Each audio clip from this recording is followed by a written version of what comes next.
benefits the 12th Armored Division. So this is a real Hellcat. And I want you to welcome Dr. Brendan Phibbs, and we all want to hear what he has to say. Thank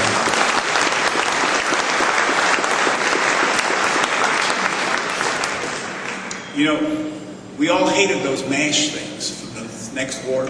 Battalion 8, you know where Battalion 8 was, right next to Battalion Headquarters. During the Battle of Herlesheim, we were at the end of Purple Heart Lane. Somewhere there was a misty paradise to the rear, where they had field surgical with real nurses and booze, and they were out of artillery range. But that was not us, believe me. Well, John told me, short, I'm free and I'm short, so what more can I ask? Well, if you were an average civilian audience, I'd be talking to you about how not to have a heart attack, or how to tell if you had one, or what to do about it. We'll skip that. If we were back at Camp Barkley, all you GIs, and you were leaving on a 3-day pass, I'd be talking to you about you know what. And don't catch it. Okay. But I want to talk about a couple of more serious things. One is, they're trying, the American Armed Forces, when they won the Second World War, saved the world in the most literal possible sense. Really saved it. They're trying to take your victory away. They're called revisionists. That familiar term? A revisionist is someone that stands history on its head. Is this thing working all right? Raise it up a little. Pardon? Raise it up a little. That better? They stand history on its head. The bad guys are the good guys. White is black. Evil and good trades places. And they make money selling silly books. A man named Patrick Buchanan, who ran on some splitter group for president, just published a book review in the New York Times that Hitler was a really nice guy. Churchill was a meme so-and-so. We should have made a deal with Hitler. And so on. And of course, there's a Scot who just published a book saying the same thing. The Germans were reasonable, nice, charming people. We should have made a deal with Hitler. Well, where the revisionists come up short and they have not a word to say is the Holocaust. They cannot justify what happened to the murder of 10 million people, and all of us were in the middle of one aspect of the Holocaust. So, fellow veterans, the war isn't over. You have to get off your duffs, as we would have said back at Camp Barkley, and go out and battle somewhere. We all remember the horror at Landsberg-sur-Lech. In my 60 years as a physician, I've never seen creatures like the starved people. Picture a room bigger than this one with dead bodies so close together you couldn't help stepping on them, all looking like skeletons with brown paint. It was even worse than that. The organization Todt, the engineer group that ran that camp, locked a lot of these people in those A-frame huts. Those who remember, they had wooden A-frame huts with dirt floors. And they had some crazy idea of concealing what they'd been up to. They threw gasoline on, set fire, and burned them alive. They had dirt floors, and of course you'll do a lot before you burn to death. They clawed through the mud and they stood around with bayonets and killed them. We saw the corpses, we saw the hut. And in our division history, we have pictures. So fellas, orders for today, make lantern slides or PowerPoint, get out, get in touch with which I did in Tucson, your local Jewish Community Center. There's a Holocaust committee. Talk around the schools. I go out and talk to the middle schools, high schools. And there's a film you can get from National Public Radio. The program Dateline.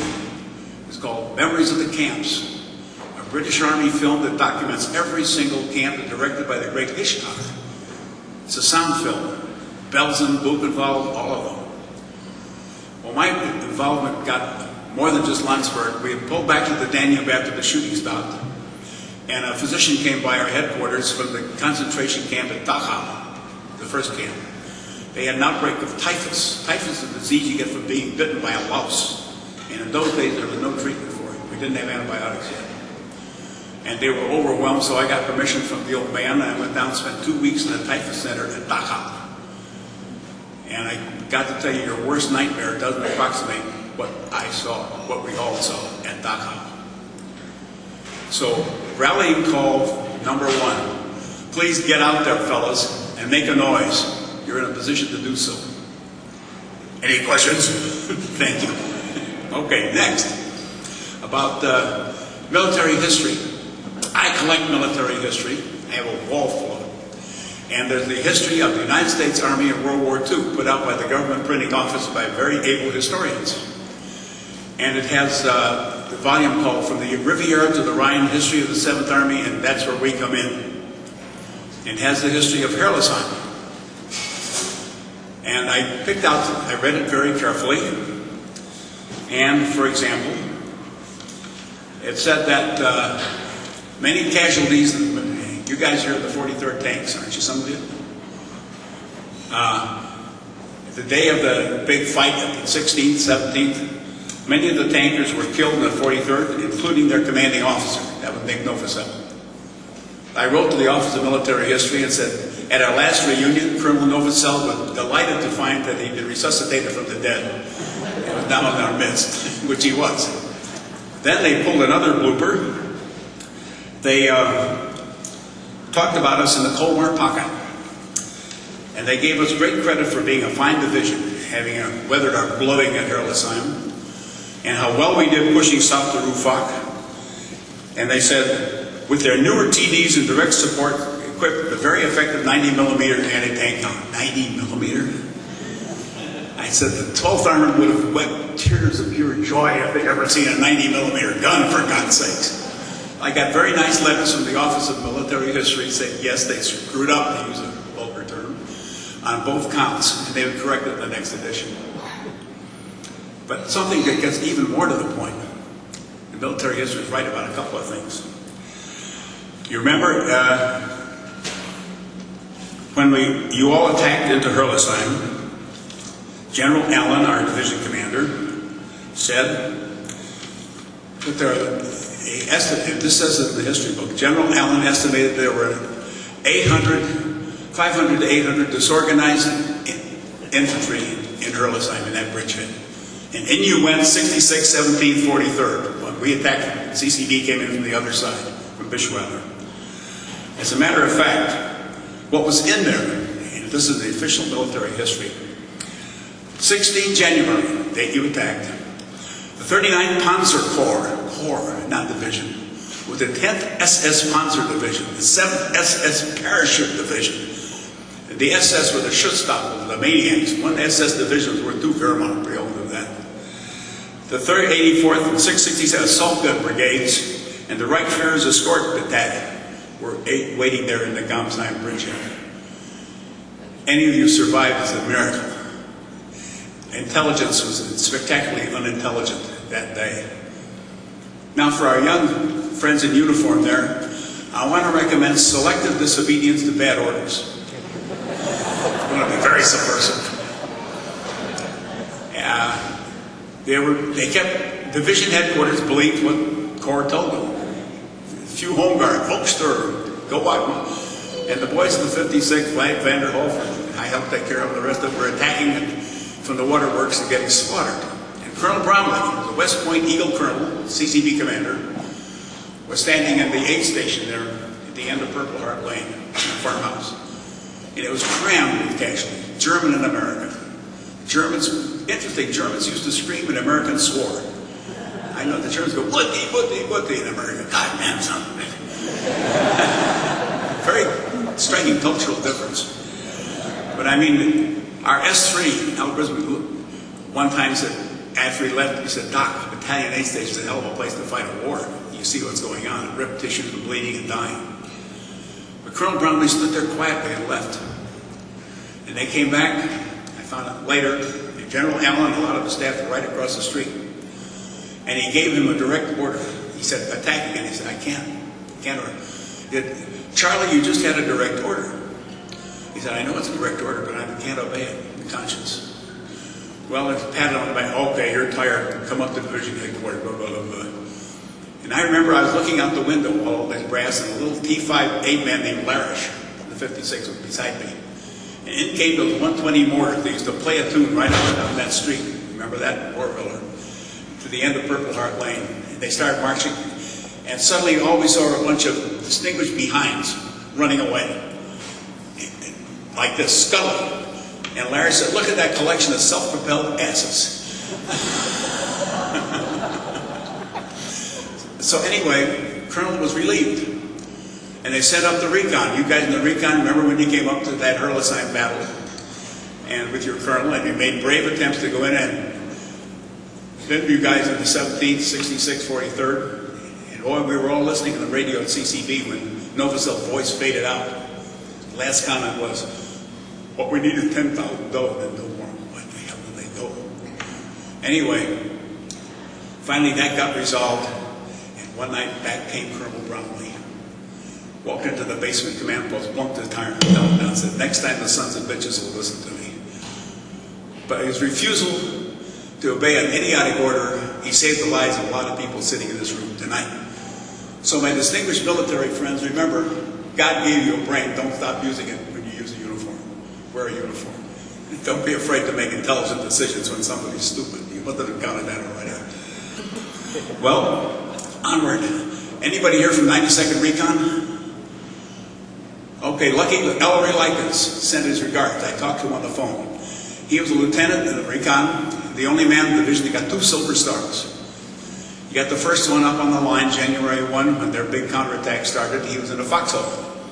He called down artillery and they said, Lucky, that's you. He said, I'm in a deeper hole than these sons of bitches. Believe it in. So they brought down fire right on himself and wiped out a German company that was attacking. Silver Star number 1. Silver Star number 2 at Hurlesheim. He went out under sheets of fire because it was like tracers from both sides crisscrossing, crawled out through the snow and dragged his troop commander back and saved his life. I'm glad to tell you, Ellery's doing fine, still playing golf. He relies on being long distance for medical consultation. Well, onward. The stupidity in high places. You remember Tidworth Barracks, Salisbury, England? Remember that beer in that pub at Salisbury? It was weak because they had rationing, and they served their beer warm. And one private took a long swig and said they ought to pour this stuff back in the horse. Which I thought was a memorable comment. We had a captured medical enemy weapons thing one night, and they showed the 88 and the vest and the light machine gun 42. And that had a very high rate of fire, 1,200 rounds a minute. And the Americans went 800, dot, dot, dot, dot, dot, dot, dot, dot. Hence the term bird gun, really with the LMG-42. Well, we went through weapons training, all us medics at Camp Campbell. We fired for record, we had to take things apart and learn about headspace and all that. You remember changing barrels on a machine gun, guys? Rube Goldberg. Take cartridge case A and hand B, turn 3 clicks here, and you're supposed to be doing this while you're under fire and the enemy charging. So then they showed us the German light machine gun Model 42. This is how you change barrels. Bling, plong. 2 seconds. It was like a Mercedes after a Model T. A monosyllable arose, which I leave to your imaginations. We don't repeat in the presence of ladies. But we fought with basically inferior weapons, except for our massed artillery. We could mass artillery fire better than anyone. You all know that slab-sided straight Sherman tank. I treated people out of it. We made, I'll talk to the officers here, glad to see you. We were sporting chaps. We made the sides straight so that enemy shells would penetrate better instead of sloping it like this. Darn decent of us, you know.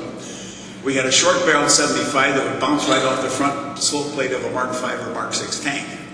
Even our 76s did. And we had narrow tracks to make sure they sank in the mud. Remember putting track trousers on so they wouldn't sink.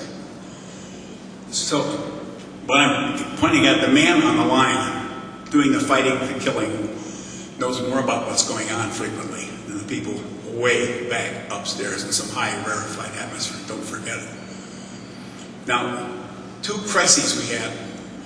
I have to laugh when I think of it. One is we got a message from Division Rear that somebody in the Corps of Chaplains, and wasn't a good man, Father Feltholder was our Catholic chaplain CCD. He was killed later in Corps, a decent man. I remember ran him out to the Rimling farm at the 43rd when Rocky was killed. But somebody got an idea we're using strong language. This is literally true. Halfway across Germany, we got a message from the Division Rear that mentioned stop swearing and using strong language in battle.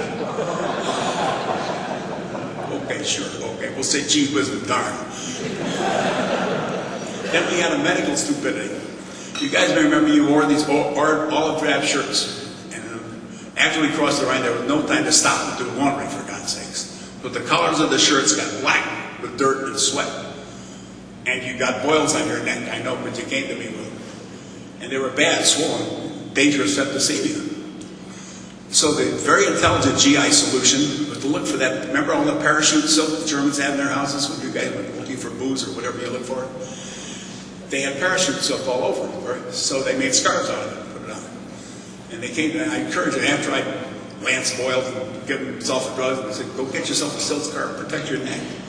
So you all look pretty picturesque. You're running around in white and purple and green and whatever scarves tucked into your uniform, like cowboy scarves. And it was medically ordered by me. But down came an order from Division Rear. You will stick strictly to items of uniform. No extra will be worn. So I said to each of them, you'd say the doctors ordered it. It's a medical necessity. Forget it, fellas. And they did. This went on for some time. Anyway, I remember our S2, the big Texan, Bill Cooper. He couldn't speak French or German. So I used to say, Bill, we're in Alsace-Lorraine. They speak French and German, so you're twice as unintelligent as you were in the speaking language. Fortunately, I speak fluent German, so I was able to talk to a lot of the peasants there. So the message is, the men on the line know what is happening. You are ultimate reality. And boy, I couldn't thank him. When Doc Zimmerman, I must tell you about him, he was the battalion surgeon for the 56th, junior in rank, although older in age. He volunteered in the middle 30s. He looked like a very old man to me at the time. Wish I were a boy in my middle 30s again, like all you guys. But he volunteered, and he volunteered for field service signed waivers of disability. He was nearsighted and had something else the matter. He signed to get up with us. And he was deputy. He got wounded the first day at Hurlesheim. I went carrying down to find him, and he was limping along that main street at Orwiller with a bloody bandage on his knee. So I said, get the heck out, I'll take over the 56th. He said, no, bad verb you, Major. I cleaned that up. Bad verb you, Major, I don't want to do a lot of paperwork. We stayed there. And when the fighting finally let up, I said, now get out of here, I'll run them. Things are quiet, I'll take charge. We sent him back.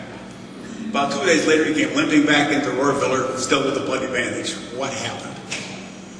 He said, well, he got to an evac hospital, or one of those MASH things. And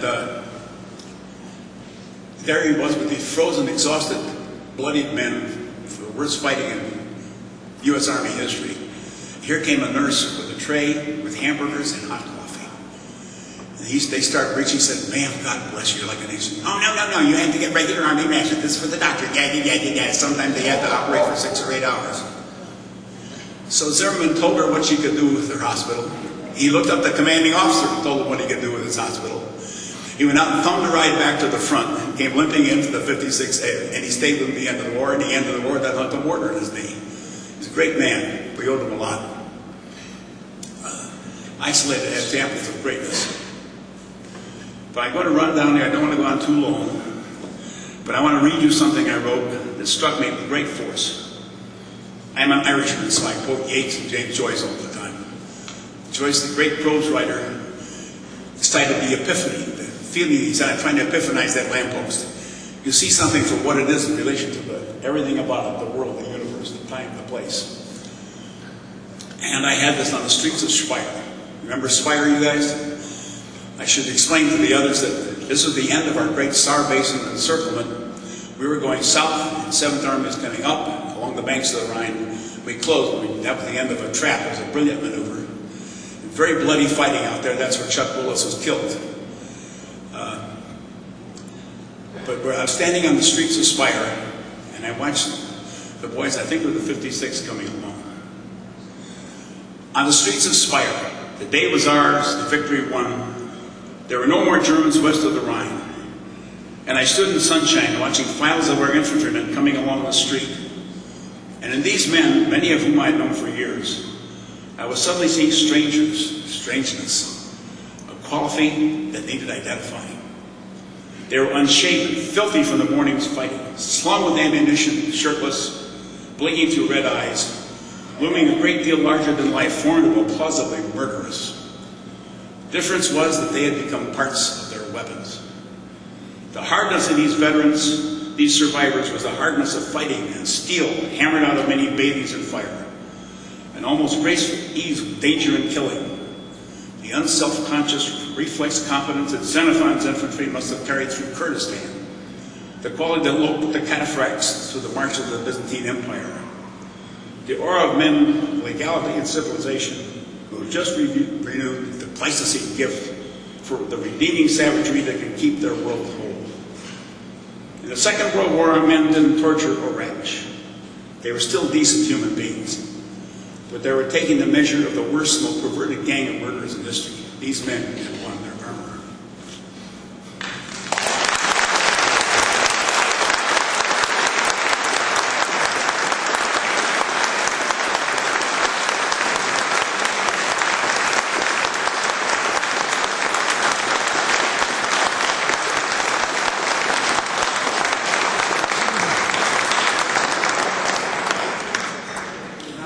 Thank you, Dr. Phibbs. I know you could talk, go on for another half hour, and I appreciate your brevity, and we all enjoyed your talk. If the band will come on down now, and we can take a break and talk for a little while they're getting set up, and they're here to entertain us. This is the Abilene Community Band.